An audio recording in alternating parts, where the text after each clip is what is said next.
One of the keys to success in recruiting is understanding the process from discovery calls to sendouts.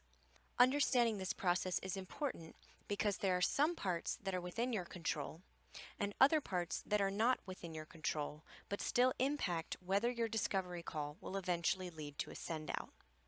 The purpose of this video is to help you understand what that process is in greater detail so that you can meet your sendout goals and master this component of recruiting. Let's look at the 6 elements that influence whether a discovery call turns into a sendout.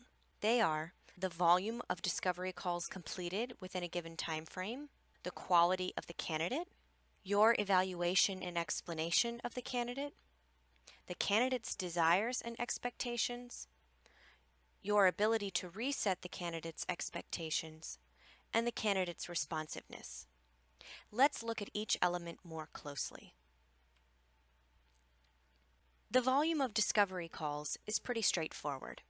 In order to get a sendout, you must make a lot of discovery calls with candidates who at least appear on their resume to be a good fit.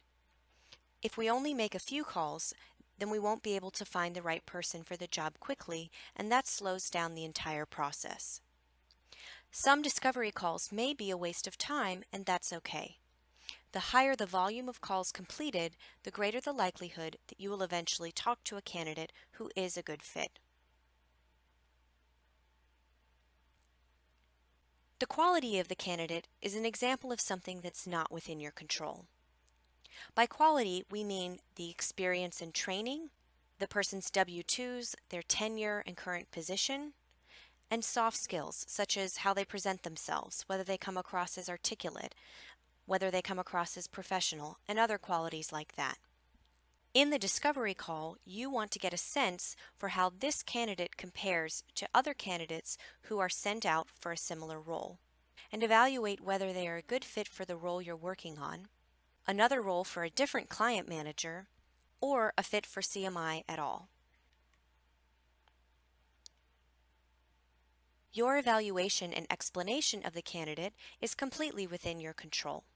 This requires 3 main elements. First, you have to properly evaluate the candidate quality. Through their resume and the conversation that you have with them on the discovery call, you need to get a sense of their background and the strengths and whether or not they're going to be a good fit. Second, you need to be able to identify matches in the current CMI job requirements. And third, you must be able to effectively pitch the candidate to the client manager. Let's say you do identify good matches for their background, and you're able to explain the candidate well to the client manager. If you haven't properly evaluated whether they have the skills that the client manager is looking for, then you'll end up presenting a lot of candidates that the client manager has to turn down. This will be a waste of your time and theirs. On the flip side, if you're great at evaluating the candidates but not able to present a quality candidate well, the client manager might say no, not because the candidate isn't a good fit, but because you weren't able to convey properly who the candidate is and why they are a good fit for the role. These are all skills that you will continue to develop the more you do it. And feel free to ask client managers for feedback on your pitches if that's an area that you struggle with. The candidate's desires and expectations are initially not within your control. This is the frame of mind that they come into your discovery call with. For example, they're going to have thoughts about the nature of the kind of role they're looking for. For example, they might say that they're not interested in doing sales. They're also going to come with thoughts about their salary, commission, and position rank. These expectations might be realistic and in line with what the client is offering and what current market rates are, or they might be very unrealistic, such as a candidate trying to make a huge jump in salary or rank. And lastly, they're going to have expectations about the working arrangements, like the flexibility of working from home or working independently versus working on a team. As you conduct the discovery call, you'll be asking questions that help reveal the candidate's desires and expectations. What's crucial is your ability to reset the candidate's expectations to better fit the requirements of the positions we have. This is mostly within your control. This requires skills in interpretation and communication, that will develop over time as you interact with more candidates. You'll need to learn how to see behind their objections to what they really mean. For example, the candidate who said they're not interested in sales might really mean that they're not interested in cold calling. This is where skills in reframing their concerns are important. For example, you might ask them if they'd be interested in a role that involves a softer sale to an incoming lead or dealing with existing customers.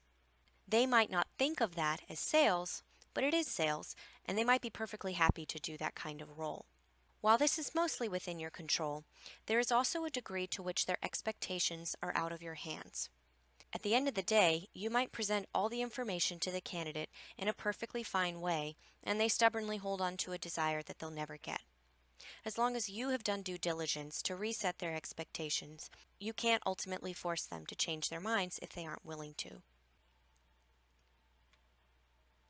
Finally, the sixth component of the process from a discovery call to a sendout is the candidate's responsiveness. This is somewhat in your control.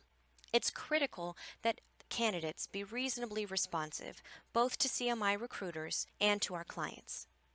They need to respond promptly about whether they're interested in a particular position, what their availability is for scheduling an interview, and once they're in the interview process with the client, they should respond promptly to complete the steps of the client's interview process.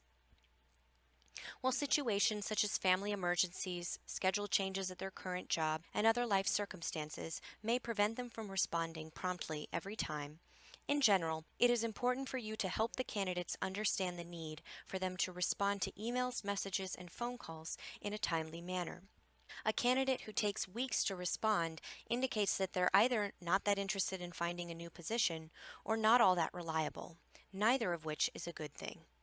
If you know they are serious about finding a new position, and you think they're a quality candidate, then you have a responsibility to follow up when they're not responding and continue pursuing them.